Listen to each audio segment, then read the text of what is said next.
Good afternoon, everyone. I'm going to welcome you to the January 24th, 2022 work session, and we're going to get started by calling roll call, please.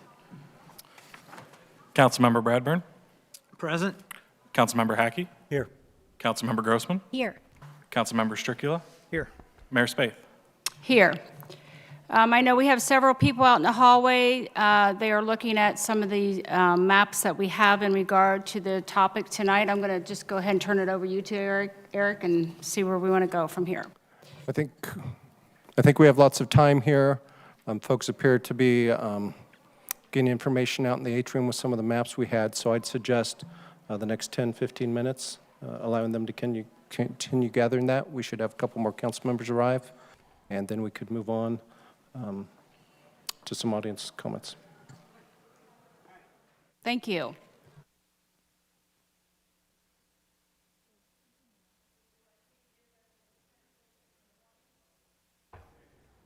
They're fine. So there's food in the back? Oh, great. Yep. Awesome. Thank you. Oh, yeah, not until you finish that. That's the cost of entry.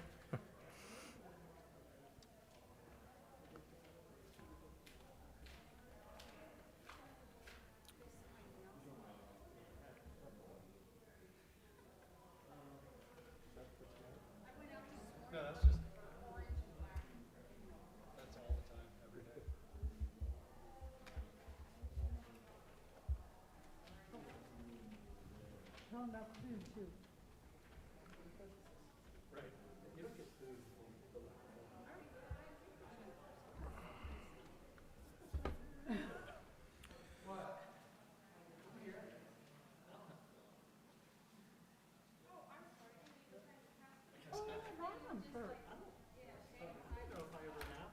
Yeah, you have.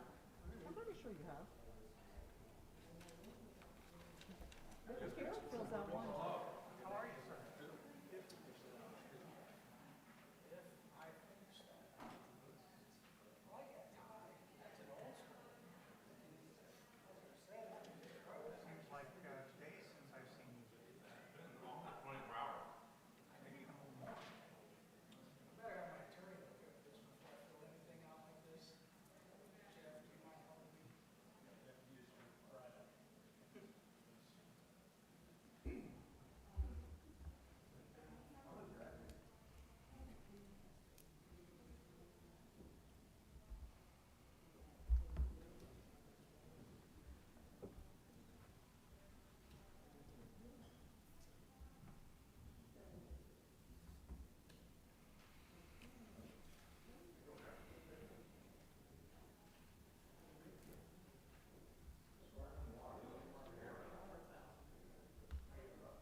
Are you down at the game? Oh, no, we don't have season tickets anymore. Oh. We don't go anymore. Yeah, I would love to have been there, but.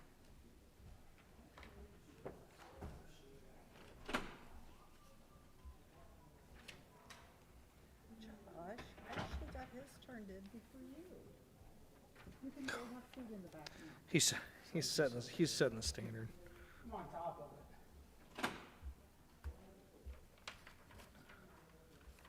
I sent mine via email.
really, really pushing this now. It looks like everyone has come in from out in the hall looking at the drawings that we have out there, so I'm going to turn it over to Eric, and we can get started. Thank you. Thank you, Mayor. This is obviously a work session. Council asked for this work session last December when considering ordinance 2021-102, update to the downtown zoning. The intent of this meeting was to provide another opportunity outside of our public hearings to allow for public input, discussion, and questions. We had some display boards in the atrium specific to the different zones in the downtown. And we had our city planner, Jordy, guiding folks along with others from the engineering building department. I wasn't part of the discussion out there, but it looks like several folks at least got their questions answered and maybe left. That was good enough for. So we have time now. Staff is prepared if there's interest. I know council, likely some of the public had seen a presentation that we had done a couple of times, including at the council meeting. We could give a quick overview of that, a detailed overview of that. If folks feel well-informed on that, I suppose we could move to questions from the public or public input based on that.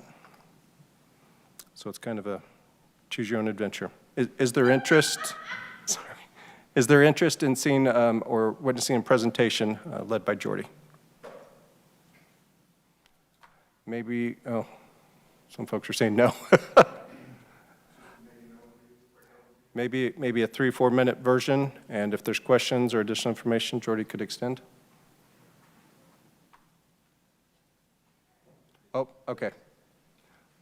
Looks like Liz with the consultant is going to guide us with Jordy's full support. Do you want me to do the presentation or just? No, you don't have to. Okay. Hello, everyone. For those who don't know me, I'm Liz Fields with McBride Dale Clarion. We are the consultant that the city hired to assist you all with the update to the zoning code. So we have been working on this for a couple years. We'll go through a couple slides since I have it up here. So we were hired a couple years ago to help the city with the update to the downtown business zoning regulations. I know some of you from my work as being the contract staff planner for Mason for like 8 years. So I'm very well in tune with the city's code and how the city runs through planning commission and the review processes. So we were a great fit to help the city through this process. Again, we were just charged to look at the zoning code and update that. We were not asked to do any visioning or master plan process. That was not part of our original plan. Again, we started in October, or in about July of 2019. This was the kind of the emphasis or the stimulation for this project was the 2018 charter amendment. In July to November, we essentially met with our steering committee. I then drafted the code, and then COVID hit, and then the process was kind of reinvigorated spring and summer of this year. So we've been working through kind of the final updates and the public engagement over the last 6 or so months, and we're at this point. So we have our proposed 3 districts. If anyone has any questions about, the districts, what we're proposing to be permitted, how the development standards play in, I'd be happy to answer that. Essentially, this code is intended to make development easier for downtown property owners, and for the residential property owners, make the code fit their current situations. The existing code that's on, especially the residential properties, the setbacks, the minimum lot size are far bigger than what they currently have as property sizes and setbacks, which makes a much bigger hassle for whenever these property owners want to do a small addition, if they want to bump out a bay window, that would be a variance process right now through the city. And for the business owners and property owners, it would allow more flexibility. It would allow more approvals to be done at a staff level and avoiding the planning commission and public approval process. So, that's the intent, to make this a more streamlined, straightforward process for both our residential downtown property owners and our business property owners. So if there's any other questions, I'd be happy to answer them.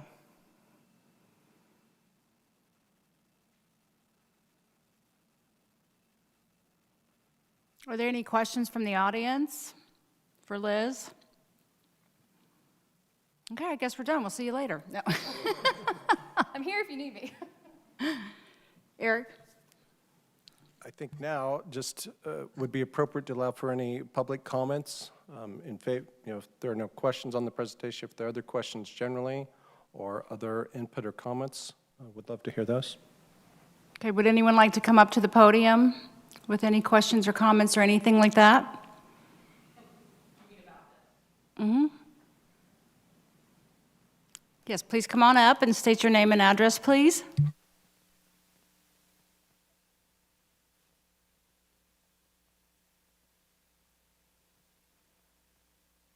Hello, I'm Shawn Smith. I live at 5178 Concord Crossing. I'm just north of the downtown area.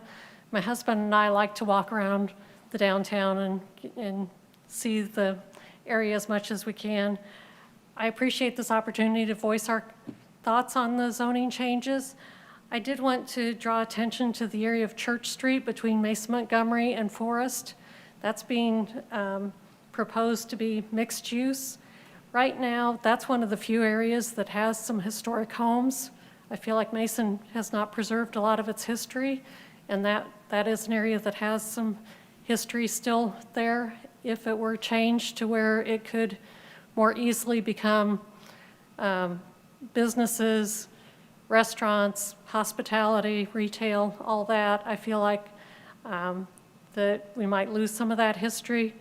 I did speak with Jordy, and she explained to me that even as it is now, that with it being neighborhood use, they could choose to knock down the historic homes since they aren't national historic designations. They could tear them down and build new homes, but I just feel like if a business were coming in, then this would changing to mixed use, that they'd have more of an incentive to maybe take out one whole side of the block there or something, and that would be lost. So I would just like to see us try to maintain what we currently have there. Okay, thank you. Kurt, do you have anything to add to that? Add to that in regard to what she was talking about with this historic homes? No. Okay. Is there anybody else? Can you please come to the podium, please? State your name and address. Hi, Leanne Patrick, 300 Second Avenue. So I'm right in the section where Short comes into West, right on the other side there. First, I would just want to thank you for giving us the opportunity for public comment, and I also want to thank particularly Liz and the consulting firm, because I've attended the first few meetings. You clearly heard our input. You made some adjustments to preserve the neighborhood aspect down west as much as we can, to not extend the commercial use any more than it is, and I really appreciate that, as do all of my neighbors, because we really value the neighborhood feel. So I wanted to thank you. And I also wanted to just ask council that once this is done, it would be very helpful to have the master plan or vision refreshed and renewed so that we could have public comment on where do you want to go with this? You know, we've rezoned, we're making it easier, obviously, for the residential and the commercial folks to make changes. Okay, well, now what changes do we want? So I just wanted to encourage council, that would be the next logical step now that you've heard our input on this. Thank you. Okay, thank you. Anybody else? Yes, come on up, please. State your name and address.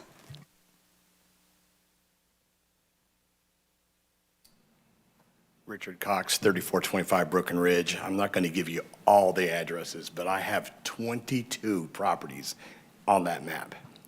I'm pleased as all get out to see it's finally going to be easier to do things with Kurt and all the guys up there.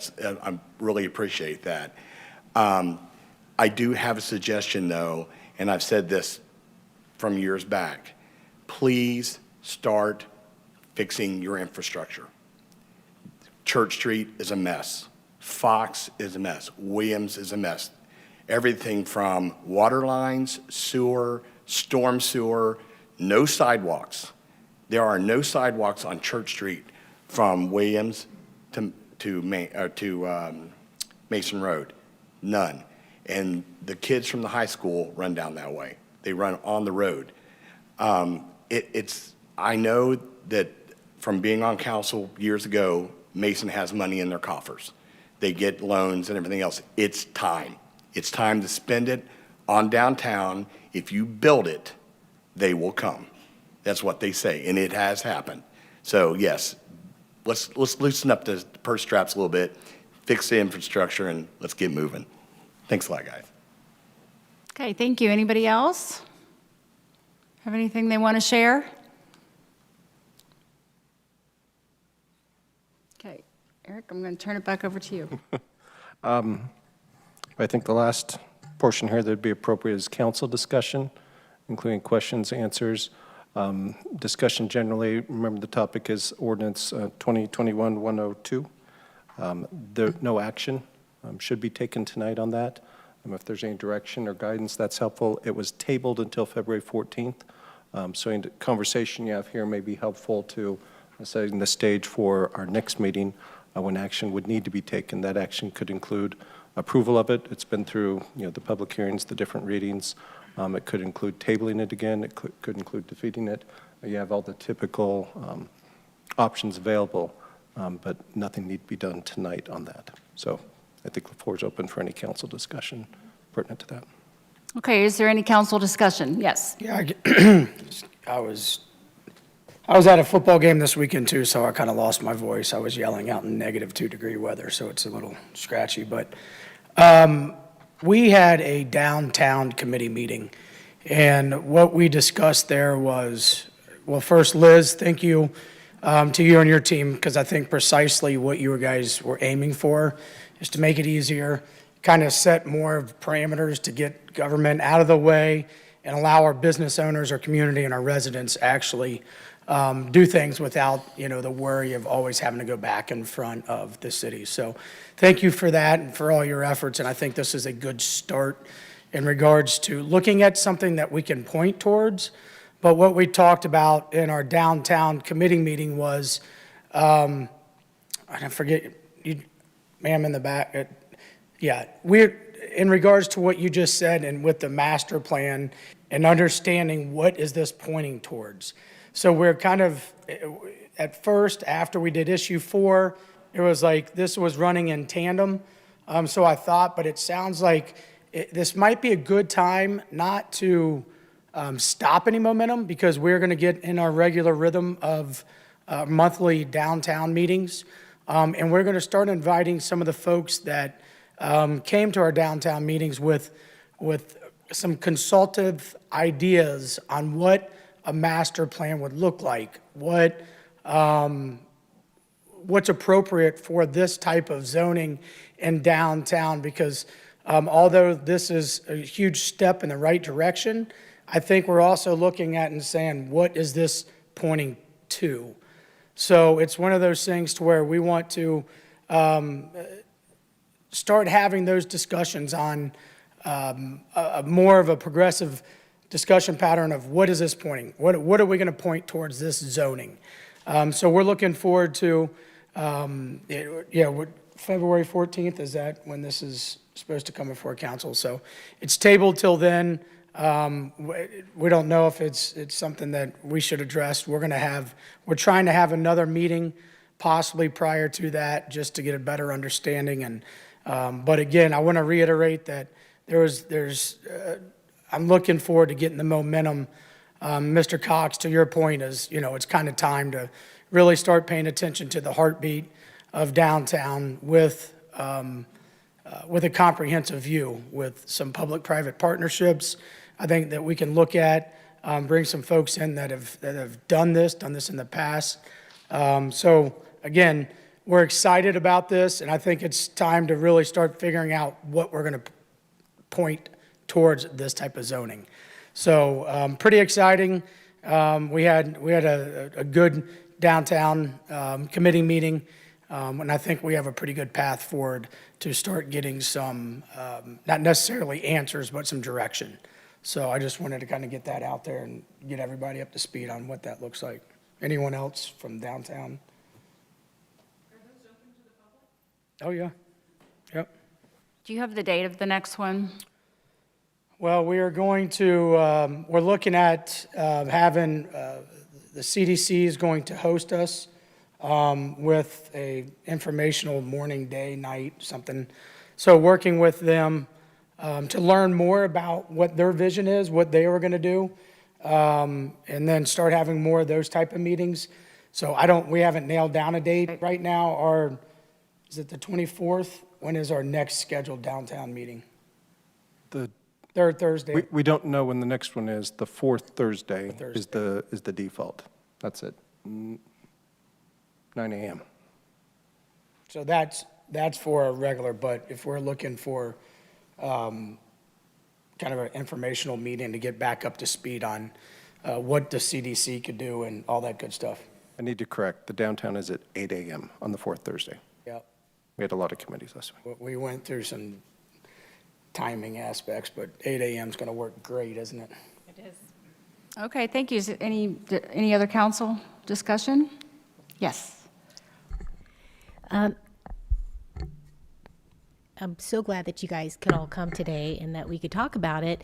I'm curious about a few things. I'm happy to hear that the CDC plans to present to the downtown committee. Is there a reason why we couldn't have a work session with that so all of council could see what the CDC is thinking about? And to that point, I do see some folks in the audience that may be able to speak to this, but the CDC back in the fall expressed concerns about this proposed zoning change, and I don't know what they are. Just that, well, they expressed that they thought maybe it was rushed and they need more community input, which we've accommodated, and certainly we're accommodating that today. But were there any specific concerns from anybody in the audience, I mean, other than what we've heard tonight, about moving forward with this so council understands if there are any unforeseen consequences that might be negative to anyone that raised concerns in the past? And I believe that happened at one of our November meetings, and I was sick with COVID, so I wasn't there. But is there anybody in the audience that we could have come I back? know Sherry Taylor from the chamber is ill tonight. She's not able to be here, but I don't know, Chris Romano, did you want to speak to that? Thank you. I can speak to the first part too. Is like, I'd like to see the committee understand it prior to having an entire work session, just to get a better grounding and understanding and foundational understanding before we present it to the entire work session. Thank you. And Mayor, it's just been a long time waiting to hear what their vision is. I know I tried, the last couple of years to see and hear that and to understand what it is that they want. So glad Mr. Romano's here. Go ahead. Hi, Thank you. my name's Chris Romano, and I'm here as a volunteer for the Mason Deerfield Community Development Corporation. Address is 316 West Main Street. And as the mayor pointed out, Sherry Taylor intended to be here and do this, but she's ill today. So I can tell you the meeting that we had with the committee the other day, the Downtown Committee of Council. At that meeting, we reiterated our concern with this process and reiterated that concern is, in essence, that the part where we decide upon the rules for new development, which is essentially what the zoning process lays up, seems a bit out of place when the entirety of the community hasn't decided on what we should aim for in the downtown. And it's been our supposition that if we can get a lot of community participation, then we can aggregate what everyone's hoping to drive the downtown toward. It's much in line with, I'm sorry, I've forgotten your name. Leanne. This much in line with what she talked about, the idea being, what does downtown look like, feel like, act like? What can it become? And if we can aggregate community input and agree, generally speaking, agree on what that looks like, then there are multiple steps, one of which is the zoning. And we think that would be appropriate at that time, because the decisions around which those steps are made would be much more appropriate once those choices about what we're aiming for are much more clear. And so we made that point known to the committee, and I think there was some general discussion around it, and the conclusion that we landed upon was we would like to invite the committee to come and hear a little bit more protracted example or description of that, which I just shared with you, and then help them to see what our proposed next steps would be. And we left with the intention to set a date for that.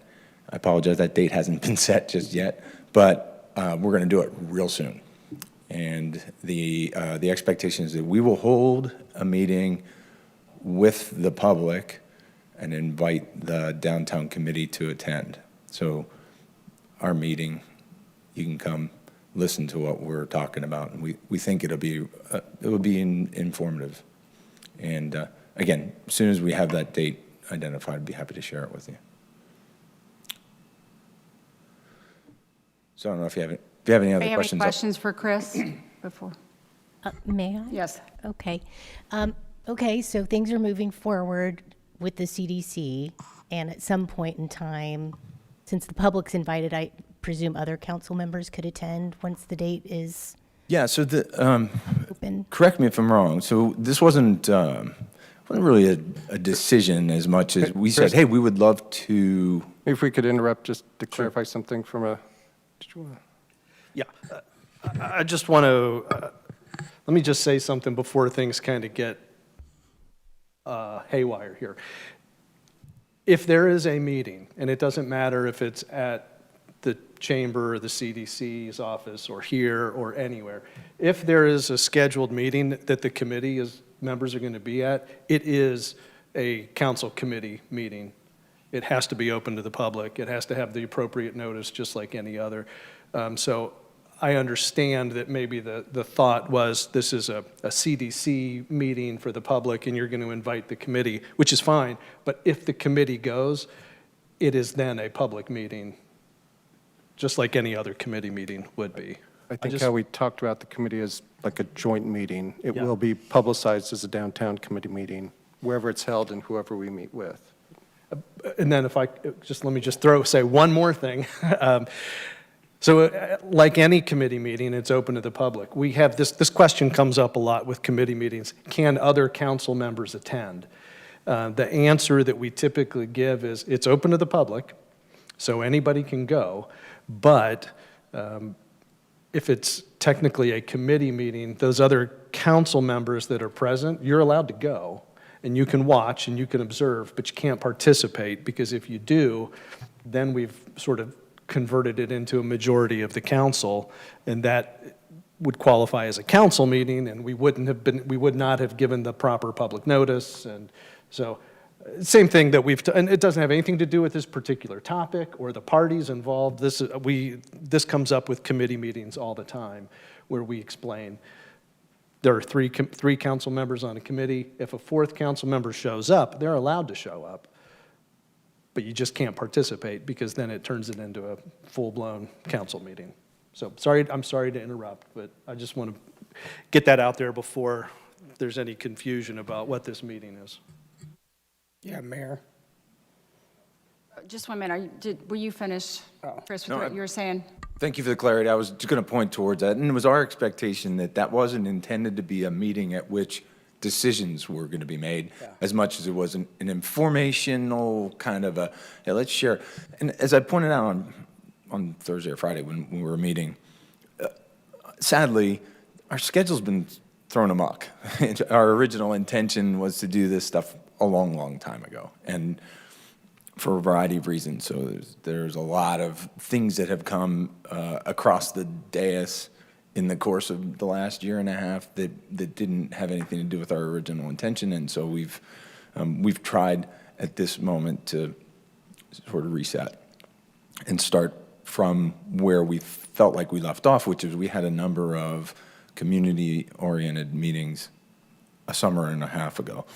and our intention was to continue those. Of course, COVID, all of that stuff kind of got in the way. So we intend to pick back up where we left off. One of the steps involved in there has always been come to council and tell them what we're doing. Tell them what's up and where we're headed and what we see and what we hear from the community. We just never reached that point before some of this other stuff came up. So.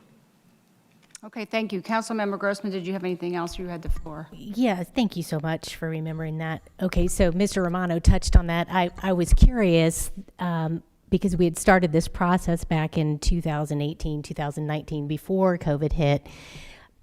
I just did not know, and I don't know if the CDC just didn't communicate it or they discovered along the way they had a problem with the McBride-Dale-Clarion study and the steering committee process and all of that. I thought all along that we were on track, and I wanted to point out that we had studies on file from the early 2000s and 2010, 2011 that were older but not completely out of date, and that had a lot of community input. So it seemed like in the past 2 years that perhaps the perception of the CDC or the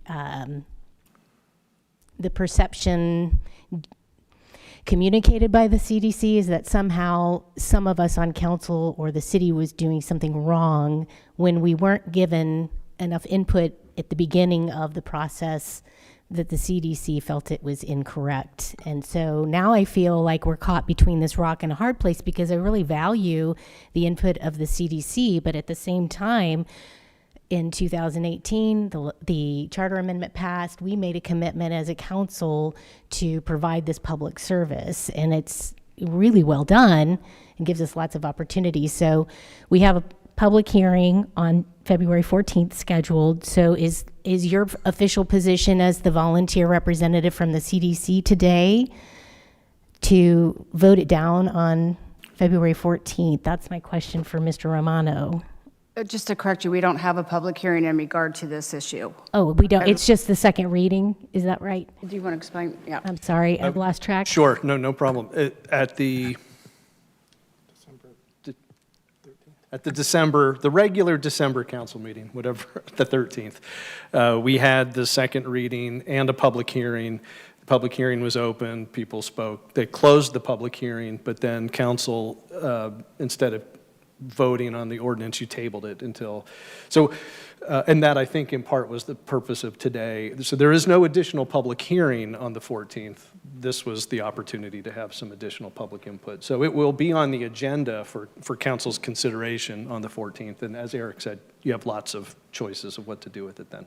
Okay, and forgive me for getting that a little bit mixed up. Will it be on the agenda to consider the untabling, or will it automatically be on the agenda as untabled? When it was tabled specifically until the February 14th meeting, so when you table it to a date certain, we don't have to vote to bring it off the table because it was tabled specifically to that date. So it'll just be on the agenda for consideration like any other ordinance. Okay. If I can just underscore that process, it'll be on the agenda regardless because it's tabled there. It's received all the readings, all the public hearings, so it will be on there for a vote.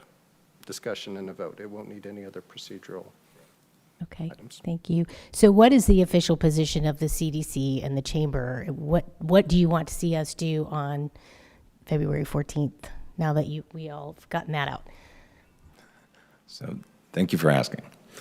I'm going to try and provide a couple of pieces of information, and these are not meant to sound impertinent, but this is an important moment. So if you can help me moving forward with our branding, MADE CDC is a thing that we're working on here in our community. The CDC seems to be some government agency in Washington, D.C. that's dorking up all of our lives. And I would appreciate separating those two.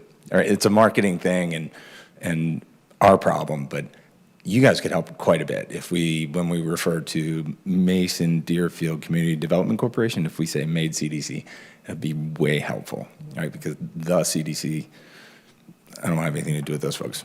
Anyway, that aside, if it's okay, I'll provide one other sort of back up the tape kind of observation.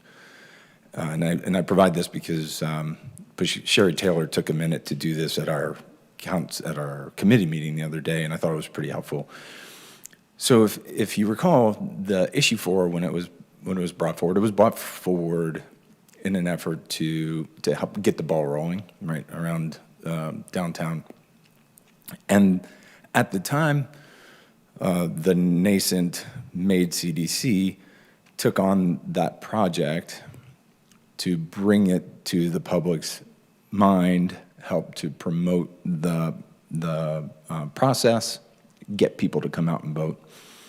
And the messaging that was used at the time was, hey, removing this barrier to density in the downtown merely gives us the capability to do something in downtown. And when the time comes, we promise we'll come back to you and talk about what it is to be done and how it is to be done and when it is to be done and all those kinds of things. And so the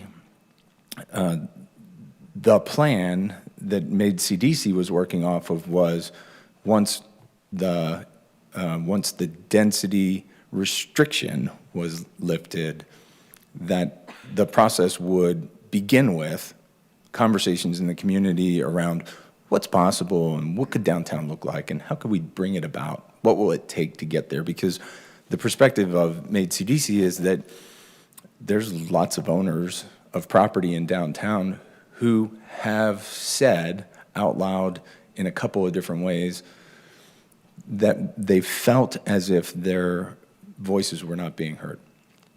And over the course of the last 4.5 years, while we've been looking at this issue and a couple of others, that part became really, really loud and clear.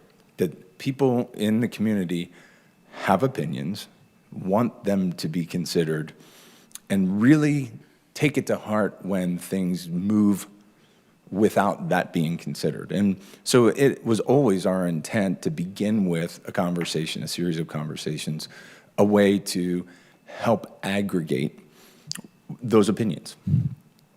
And it was our impression that the right order for that would be exactly what we said: listen first, act later. And so, as I said, the whole COVID thing sort of got in the way of this. We were leaning towards a series of public meetings. We conducted the first 3. Our intent was somewhere around meeting 4 or 5 to do some sort of a conversation with City Council. And I didn't know whether it was going to be at this committee level or with the full council, but like a kind of a wrap up, like, hey, here's what we're hearing and here's what we think we should be doing next. We just never got there. And the close downs with COVID and all the rest of that stuff, we shelved all that. But the zoning process was underway, and the changes that were being recommended were underway, and we tried a couple of times to make the point like that it was out of order, just that there should have been some things done in the middle. And unfortunately, like a lot of times, stuff gets rolling, and it was headed a particular direction. Our hope was that it would stop and wait for this specific set of public input that would help to set the direction for downtown. And it was also our position that it would be much easier to reflect upon the proposal that the staff has assembled once that's been made. Absent that, it's really difficult to give feedback on what they've proposed because we don't know yet what we're aiming at. And when I say we, I mean the entirety of the public, right? So a kind of an agreed upon destination. And without that destination, it's very difficult to give very specifics about what we might find right, wrong, or indifferent about the proposal that was underway. So that was our position all along. Unfortunately, by the time it got pushed down the pipe, it got to Planning Commission, and Our position was that, again, same thing, that we thought it was out of order and it shouldn't be done, but it was clear that the Planning Commission wanted to move it forward. And so we just did everything we could to get it to where it is right now, which is tabled. Because we think that this moment in time is super important to stop and listen. Listen to what the people are saying, listen to what they think about where we can go, how we can get there. There's a really unique opportunity to do that right now. And because this is in this sort of pause, breather, end of the year, beginning of a new one, it makes for a really perfect time to do this. So we're hopeful that that's where we'll go from here. I don't know, because I don't get a vote. But I would love if the council would take our recommendation, which is pause, breathe. We intend to host a number of public conversations. We intend to aggregate a lot of that feedback. We intend to gather a lot of information in the process that will help to inform all of the steps, including changing the zoning when the time is appropriate. We just don't think that's today or at the next meeting. I don't know if that answers your question. My hope is that it does. May I? Okay, thank you, yes. You touched on some of it, and I understand you guys want to wait. And acknowledging the past work that we've done, you've ignored that in your answer, and the CDC's ignored that up to this point. The work that we had done and leading up to the point that gave us data points and information in order to analyze proposals that come before council. Would you at least cede that we had data to go on and that there was community input, or are you saying that that never was the case and we were... Because I know you can empathize because you've sat in a chair like this and you've had to make decisions on behalf of the entire public. And so that's what I'd like to see get on the record from the CDC and representatives from the CDC and the Pause Plan Grow movement. I understand the involvement in that, but we had this done. This was a community service that we had pledged to provide, along with lots of data on the record and lots of community input up to that point. And I'll just go right out and say it really hurt our community. It hurt elected officials. It hurt our city, I think, in a big way, and our city's reputation because of the communication from volunteers from your group that said we didn't have information or we hadn't done the things from the past. And so we ended up with a referendum on a $20 million private investment. And now I'm wondering too, as another follow-up question, Chris, I know when you're doing Robert's rules and you have the floor, you have to try to get it all out. Follow-up question is, if anything comes before council before the CDC has decided it's aggregated enough information and wants us to move forward, what are we to do? Just say, no, we can't do our jobs and consider anything in this district. I mean, what would you have done as an elected official? So acknowledging the past information we had to go on. I understand you want us to stop, take a breath, and not act on this on February 14th. And then the third thing is, what do we do in the meantime until you guys decide that you're ready? Mayor, If I may, before we go on, I think, and I appreciate what you're requesting and asking, but I think what tonight is for is this, if anybody in our audience and our community has more questions about what is going to go on with this proposed zoning, and I think that we can address some of these things that you have concerns about at a later time. I think maybe that is a point of having continued meetings with the MAID CDC, and I hope that maybe we could just move on and continue to see if there are anybody else that has any comments or questions of us tonight as a staff. Okay, did any other council comment? Yeah. I have one quick comment. Okay. You stole my thunder a lot because there's one word that in our meeting that I circled and highlighted, and it's the word listen. And this is not a foregone conclusion that we've made our mind up to go with the CDC. Council member. Oh, sorry. Please, okay. Well, I'm just telling everybody. Okay. it's not a foregone conclusion that the CDC is going to be, it's just, I mean, we're listening. And this is going to be one aspect of that. And, we brought up the referendum where there was 2,800 signatures.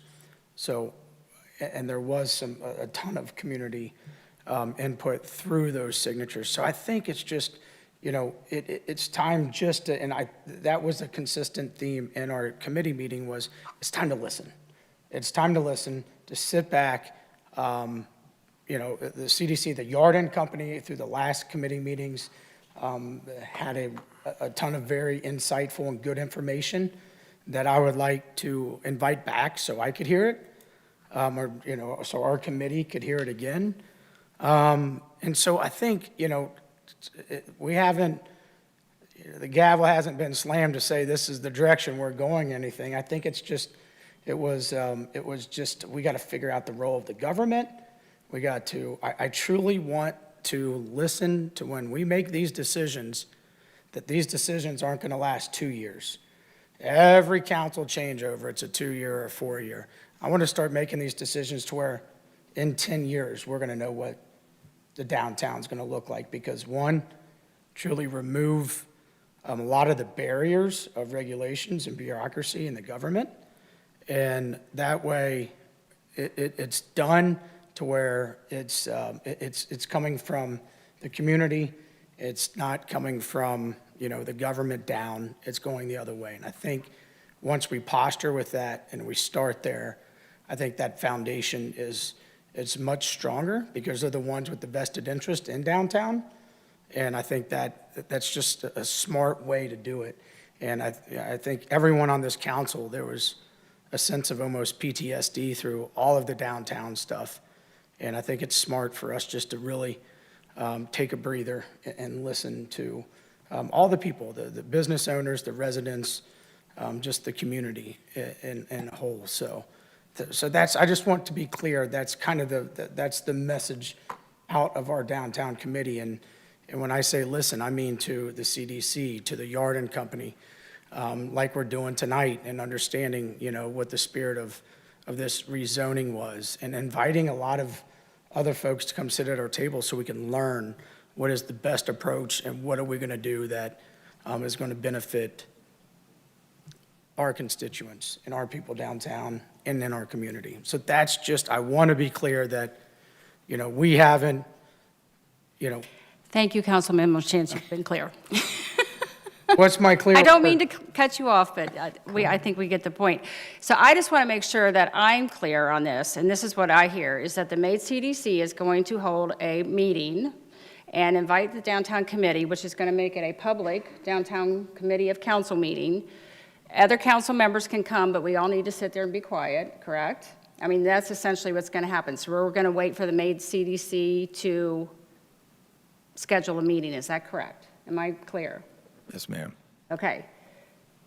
We were going to coordinate schedules with the downtown committee. And I think more of this discussion can happen then that we're talking about and figuring out where we're going to go from there. And hopefully, and it's going to be within, I guess, before the next February 14th meeting? That was our expectation. We were trying to move it along real quickly. And Okay. that was the objective. Did anybody else have council comments? Mayor? Yes. Mayor, if I may, I'm sorry, wait a minute, Diane, Councilmember Nelson was, yes, and then we'll have you, Councilmember Bradburn.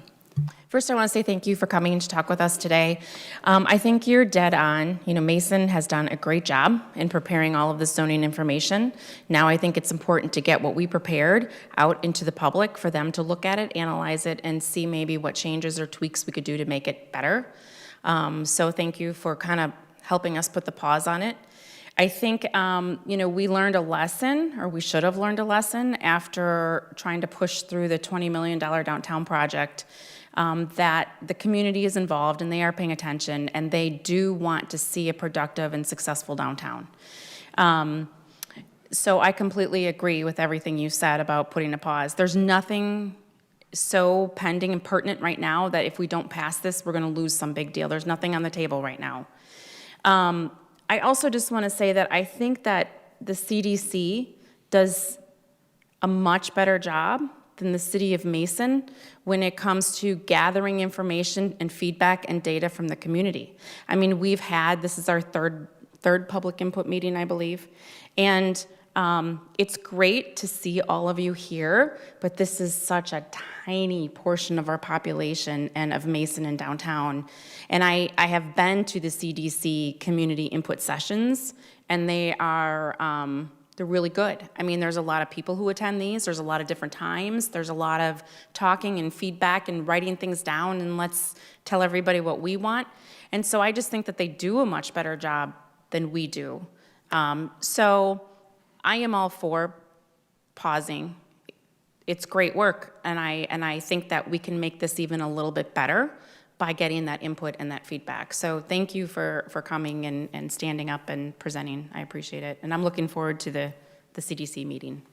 Okay, thank you. Councilmember Bradburn, I think you were next. Yes, I think, what's been done here is excellent. It looks good. But you're leaving out one major portion of this whole thing. It's the property owner. If the property owner doesn't want to do anything unless you're going to use eminent domain, nothing's going to happen. I end there. Okay. Mayor? Yeah. And I think that's his point, is that he's saying we need to engage all the property owners and all the people because they need to have their input. And when they have input, we're more likely to have a successful outcome. But it's still their, if I may, Mayor. It's their property. Thank you. Thank you. Okay, anyone else, council? Yes, Mark. I'm sorry, Councilmember Hackey. It's all right. I'll get used to it. No, just a couple of quick points. One, Mr. Romano, first of all, thanks again. I'll add my thanks for being here. Something that he said that I think we can't lose sight of is that the business owners feel their voices weren't being heard. It's an old saying, perception's reality. And regardless of the efforts that we have made in the past, if they're feeling that they have not been heard through this process, it doesn't hurt us to take a step back and give them more opportunities to get involved in this and to have their voices heard, as well as the property owners, the residents, and everyone. This is for the city of Mason. This is not for city council. So for all of Mason to be able to get involved and get and be heard there. And then, correct me if I'm wrong, I don't believe I've heard anyone say that we just want to take what's happened, with all the work that McBride Dale has done, and throw it away. All we're saying is we want to pause it. I think we're really close, from what I understand. So, I don't think it's going to hurt us in any way, shape, or form to take a step back, allow for this community input, allow for this process to go through the way that it needs to, so that we get all the input, we get all the right things in place, and we do this with a very long-term, forward-looking plan. Thanks. Okay, thank you. Any other council that you haven't had an opportunity? Okay. Quick follow-up on that, and thank you for acknowledging, I understand there's a perception about listening, and I was getting a little frustrated. I was listening, and I'm thinking, but we have been listening, and I'm so sad about the disconnect about actively listening and then having it said that there wasn't active listening and there wasn't community input, because there was, even if some think it wasn't sufficient.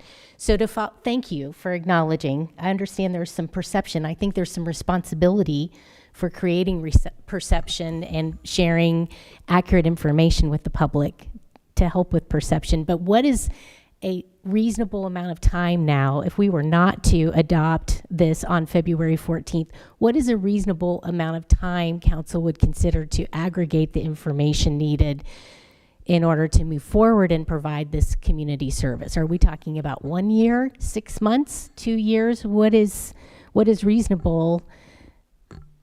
And I'm interested to hear from anybody here on what's a reasonable amount of time, and what does the CDC perceive as a needed amount of time? I'd like to just address that. I honestly don't know that we can put a time frame on this, because it's that important that we get it right the first time. And I want to acknowledge, I think that there has been a lot of information and discussion in the past, and I think we all can acknowledge that. I think what people are saying is that we need more, they want more, because they want to make sure we do get this right, and moving forward, we do what the community wants downtown. And I think everybody can agree on that. many people have said it, and I've said it, as long as there's not any downtown business right now that's really pushing us to vote for this now so that it's going to help their business, I don't know what the hurry is on any of it. And so far as I know, no one's come forward, correct? There's not been a business say, you need to pass this now because you're messing my business up. Have you heard of? Okay. So as long as there's not any downtown business that currently is expressing the need for us to hurry and vote on this, I don't see that we have a need to hurry and vote on this.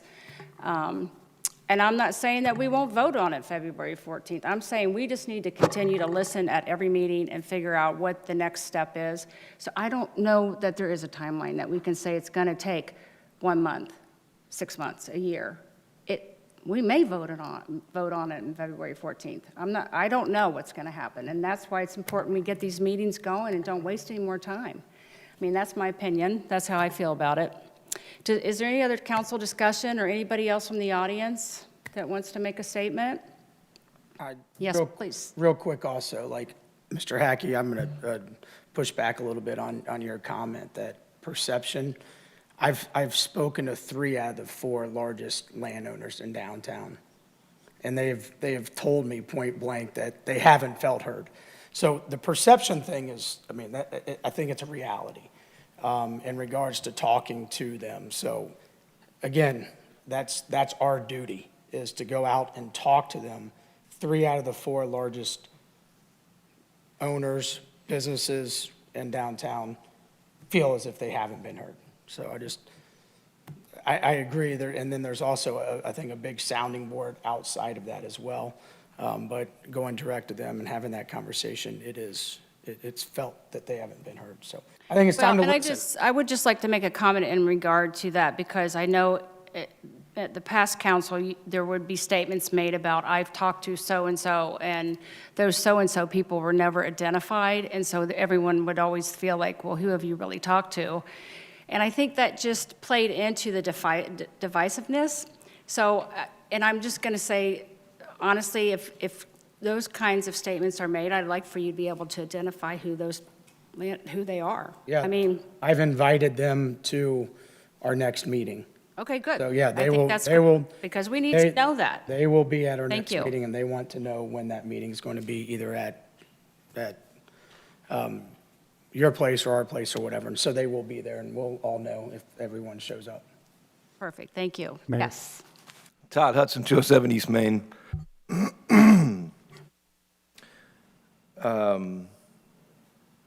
I hate when we've been sidetracked here again, and we don't need to go back and discuss the previous year, because I'm here. I don't need to waste another hour, 4 hours of my time. I'm not going to leave for at midnight tonight like we've done. That said,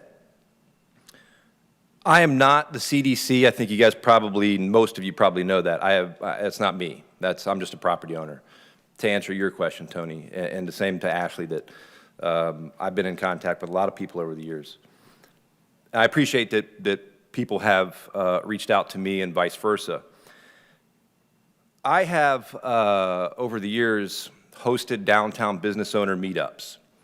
And unlike the CDC, I prefer to ban city council from those meetings. What I do is representative of property owners, of small property owners, and we don't want you guys, this is not the format. We need to have conversations that are not to be done at this podium. It's not an efficient way to do it. Right here is the least efficient way that I could think of for us to make any progress, is for me to sit here and for you to sit here and hold court. Now, part of the reason why, part of the comments that were made, I have 15 years and just about every penny I have invested in downtown, so I didn't feel like my voice had been heard prior to. But again, that's not something I take up with council, because there's city staff here that I work with. They're the ones that understand the zoning code. I'd be more than willing to sit with anybody on council and go over the zoning code, but pack a lunch, because it's a long one and it's complicated and it's boring. Nobody here wants to hear about any of that. So we don't need to go back with the, what happened originally when we set this group up. I helped pass issue 4. Part of the issue, when we created issue 4, the people that were against it were against essentially a large development coming to downtown that they had no say in. I'm 100% on board with that as well. Always have been. My representation is for me, for people that own a quarter-acre property that have invested their own money, their own time, created jobs. That's what I am here for. I'm not here on behalf of anything other than that. And I'll give you an example of why this process should probably consume some time. And before I get too far, kudos to city staff, these three here in particular. They're well, prior city staff and the other two. They've done a fabulous job. I've had meetings with them. Everything I brought up, they took notes, and I feel confident that we're going to have an agreement to be made. Could we make it later today? Sure, I don't care. I would rather see this done sooner than later as well. But I can't put a timeline on it, and here's why. When our zoning code, unlike a lot of other zoning codes, has a parking requirement.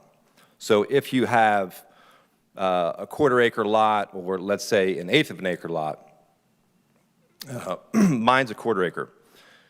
Our zoning code requires parking, okay? In my case, it required 16 parking spots. I had the room for 5. And I think, what I recall, Kurt, was I was the first person that had opened a business that didn't have a parking lot, that was under the new code that was from 2001 area.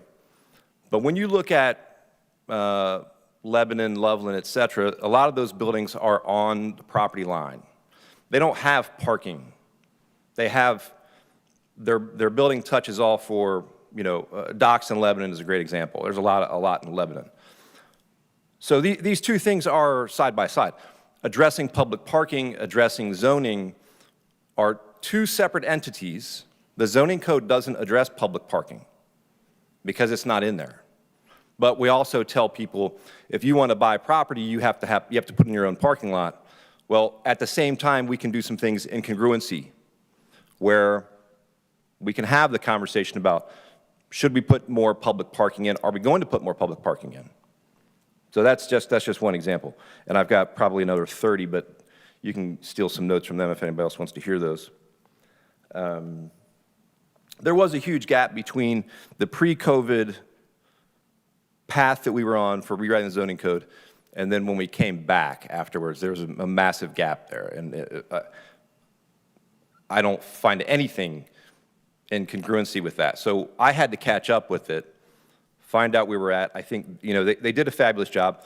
They basically finished it in the meantime by the time I got back on the scene. And I'm okay with it, but we missed a few things. I think those have been addressed. You know, if people should have a say, and I agree with you, Tony, the people that should have a say are the ones that live there, the ones that invested the money, you know, people that have lived there for 50 years, you know, and, you know, Ashley, you live down there, so you should have a say. I should have a say. I'm not a voter in Mason, so I don't really get a say, but this is the one time that I can, you know, say something. So my ask would be, let's keep working. Let's do all of these things in congruency with each other. Invest in downtown in the sense of fixing sidewalks, infrastructure, as Rich said, public parking, zoning. These are all multiple pieces that are all separate units that can function at the same time. And that said, keep going, keep doing what we're doing, but let's keep moving forward. We don't need to go backwards. Keep going forward. And I'll keep attending the meetings as long as we do so. Thank you. Okay, thank you very much. And you do bring up a lot of points that, like you said, are not addressed in the zoning. And I don't know if this is appropriate to ask, but how do those things get addressed? Like what Todd is talking about with parking. Eric, do you want to? Todd also gave the answer, you know, dialogue with staff with the concerns there. If you want specifics on how it's addressed in parking, yeah, the experts. Jordy. How zoning and parking are addressed? Well, I mean, Todd brings up a good point. Like, we're talking about the zoning. He said it has nothing to do with the parking situation. And so, like, the concerns that he has, he says he's got a bunch of them. So, like... Public parking. Yes, so I'm like, well, and the parking that the businesses are required to have, so I just want to put it out there for the community to know, where does the community go from here if they have, some of them have some of the same concerns that Todd has? Mayor, perhaps I could Well, if add to we that can I question. get Jordy to answer this since I was she's, just going to offer that in the Pogemeyer study, it recommends 0 lot lines and shared parking and things like that. And since Jordy's new, I wasn't sure if she would think of the Pogemeyer study, but she might have. Just Yeah, wanted to offer that. so sort of to Todd's point, he, and correct me if I'm wrong here, but is talking about parking that the city provides for public versus the property on lot that business owners are providing, correct? So the proposed zoning code, right now, our current zoning code has like a formula and it spits out a number. In Todd's case, it was 16 parking spaces. The proposed zoning code for on lot is a little bit more flexible and there is no set number. You come to planning commission, you justify the number of park you need based on the space, based on the parking that's available around you. And so some of the things you would take into consideration there are, is there public parking available for you? So in Todd's case, is there on-street parking? Is there a public parking lot across the street? But the zoning code specifically doesn't address if we're building a public parking lot. The zoning code really is a very technical document that is addressing parking spaces, setbacks, building heights that the building and planning department use when the zoning inspectors go out to make sure the building meets the requirements of that lot. The public parking would come more in that overall visioning planning process. Does that make sense? so if someone else has concerns like Todd does, then they need to contact one of the three of you. Is that what I'm hearing? Yeah, absolutely. That's Call what the I want city. to get out. That's what I want to be said. That's who. Call the city, call the planning department. I'm happy to talk about it. Okay. Thank you. Yes. And just in our committee meeting, Mr. Romano, you were there, that was an emphasis of our discussions in regards, that's important. We know that. I think everyone in downtown Mason knows that. I think back in '05, we tried to do it then, '08, and, we got like 3 on-street park or spots to park. So that's an important initiative for our downtown committee because we all know if we want people to be down there, we need some ample parking spots. So that is something that we will be focusing on. Mayor, may I make a comment? Is that the public's requirement to provide public parking spots for private businesses? Is that part of the taxpayer's charge? I think in regards to looking at the role of the government, I think it is our responsibility to at least understand what we are going to be providing. And just as much as we provide the infrastructure, and I think we also have to look at, because we all know we're limited down there in regards to what we can do and what we can't do. We've got to get creative, and if we're not willing to get creative and we're not willing to work through a public-private partnership or through a CDC or through a different consulting firm, then, I think we're starting off on the wrong foot, instead of being open-minded and listening and understand that we do need parking. Can I have the floor again, Mayor? Yes, you may. Thank you. Yes. So the bottom line is, I'm a business, I go ahead and set up a business, I don't have enough parking, and then it's up to the public to go ahead and provide my parking? I think what I'm hearing is that's part of what this discussion is all about, trying to figure it out.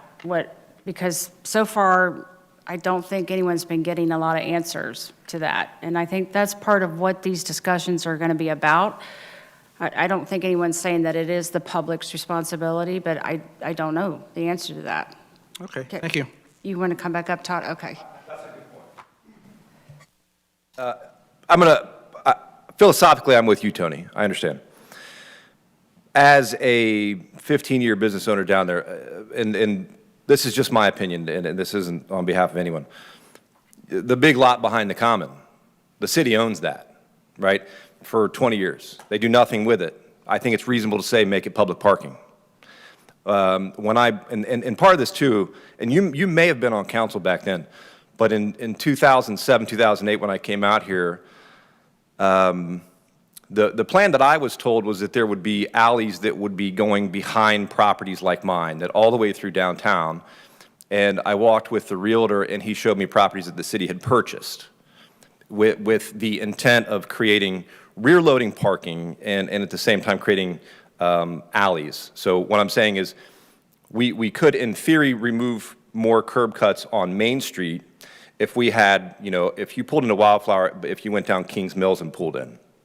And the same behind Adesso and Marathon, and on the other side of town, behind the VFW and so on. Now, the way that that transpired previously, I think that the message wasn't the issue, the messenger was the issue. And, you know, being friends with a lot of property owners, we don't generally like the idea of the government telling us what to do. So when the government comes in and says, you're going to do this, this, and this with your own private property into your combined parking lots and so on, that didn't really pan out. But there are creative ways to get around that, where there are partnerships, and I think Mason does possibly the best in the city of Cincinnati of creating these partnerships. We just don't do it on this level. We don't do with small businesses in our downtown. We're not very good at that just yet. And to answer the question too, you mentioned, is it the public's responsibility to pay for public parking? Well, part of my question is, where did my tax money go? Because it definitely didn't touch my sidewalk. So I've been there for 15 years. I took a dump property and made it nice. We created a very successful restaurant with national acclaim. Nothing has been done in front of my property, or adjacent. So there is a responsibility to people, particularly when you buy a dump and you invest money in it, when your taxes go up significantly and you generate jobs and revenue, there is a responsibility to do something. Had we done the sidewalk, maybe I wouldn't complain. You know, one tree that we planted a year ago, probably not going to cut it, though. I mean, that's a $25 investment. So, and the other half is, do we want to be competitive or not? Do we want people to continue opening businesses in Lebanon, in Loveland, and Madeira, and all these other towns? And I don't believe, and I'm friends with him, the developer that was trying to do the project downtown, those didn't happen because of him. Those happened because of multiple people doing it, property owners, people like Chris and the CDC and the chamber and council and a great staff. All of these people getting together is how that created. But if we don't want to be competitive, then don't put any public parking. That's fine. I'll probably still be there. But it won't change anything for me. What it will change is, do you want to see new businesses come in downtown? Because there's a financial burden, and it's somewhat stupid to open a business and have a requirement to use the majority of your land for parking, even if that means 2 parking spots. And the property values are being held back by the lack of public parking. And I'm not saying that, you know, this is 20 years ago, this is a little different. But when you drive around Cincinnati now, when you drive across the country, you see a lot of public shared parking. That's a much more common theme today because it's more efficient. The idea of telling everyone they have to have their own parking lot, and also that's going to create the issue, the big issue that we have in downtown with parking is, you know, if you guys are all property owners on the same street, you've got 5 spots and then there's a barrier. And then Ashley's got 5 spots and a barrier. Diana, 5 spots, barrier. That's really inefficient. I have an insurance agency and an architect office next door to me that one doesn't really come in. The other one works 9 to 5, Monday through Friday. I have the opposite times.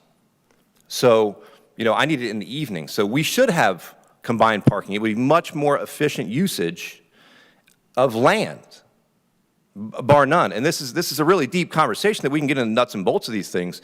But again, this is probably not the venue for that, but I'd be more than willing to meet with you anytime and go over some of those things. And if you disagree, I'm okay with that. You're not going to offend me, so thank you. Hey, thank you. I love that we're having this discussion. I think this is what it's all about. We're supposed to have these discussions so we can figure it out. If you would like to come to the podium, you may come to the podium, yes.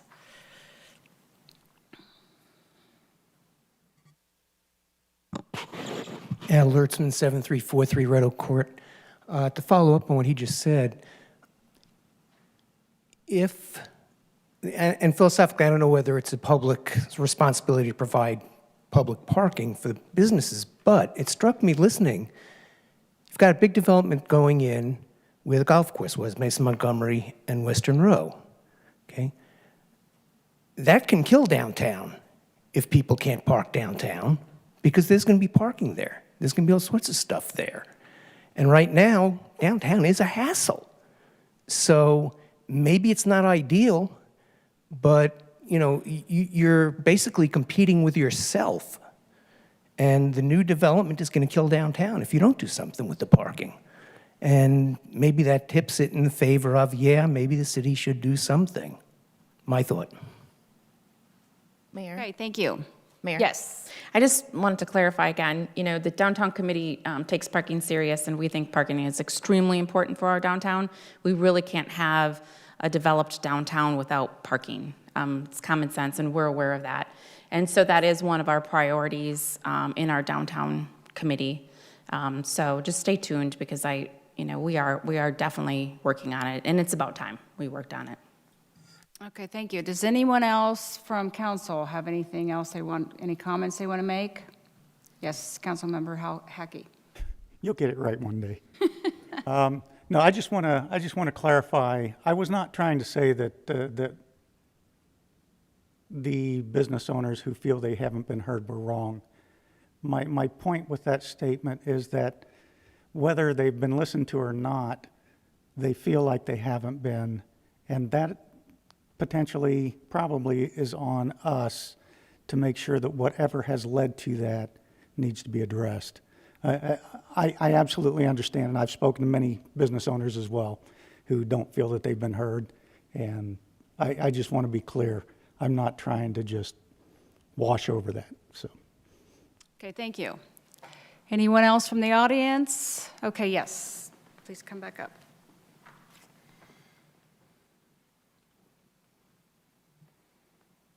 Some clarification that you all may want to know. Some of the information you were talking about, Kathy, was the documents from 2001 when Mayor Beck was mayor. I did not even own one of those properties of my 25 downtown, so that's how old that is. And I understand going from some of that information, and yeah, there's a lot of good information in there, and you all should read it. It's only a book about that thing. So, but yes, that would be something to go across, because there was a lot of good input there. Number two, talking about parking, something that I realized when I was on council that I didn't at first. Did you know that our library does not even meet requirements for parking? Our library does not. It has to use public parking spaces to be in code. And that's what they did. They used the parking spaces on street and across the street to make their addition code. So we do need downtown parking. We need public parking, a lot of it. Everywhere that there are successful businesses in towns like Loveland, Madera, they have public parking, and it's goes through the groups that say, well, we need one here, we need one here, we need one here, and the downtown committee needs to. That's why I agree with Chris that it needs to be slowed down, at least for a little while, and get the input from all these different groups. Also, the old downtown Mason Committee, which we were on, there's a lot of information that they have about parking. Chet Mastalish has all that information. The downtown committee could read up on it. It would be wonderful to, we had a plan to where all the businesses for where the VFW is, that all those businesses in the back were going to open up all their parking lots to each other and close those alleys. And like we were saying, that would eliminate curb cuts, and the city never does. They hate curb cuts. It would also make those parking spaces on Main Street available. So yeah, it needs to be slowed down and listened to in the committee. Thank you. Okay, thank you. Oh, I'm sorry, one more thing. Ashley can use my name on one of the four. Okay. Is there anyone else from the audience? If not, anyone else from council? Eric, do you want to say anything else? Are we ready? Are we ready? There's no other comments on that. Our regular meeting begins at 7, so an hour and a half. And like I said, no action is needed at that meeting because it will come back on the 14th. Okay, do we need a formal adjournment or? Yes. Okay, I need just a motion? Sure. A motion to adjourn the meeting? Okay, all in favor? All right, thank you. We will see you all back at 7 PM. Thank you.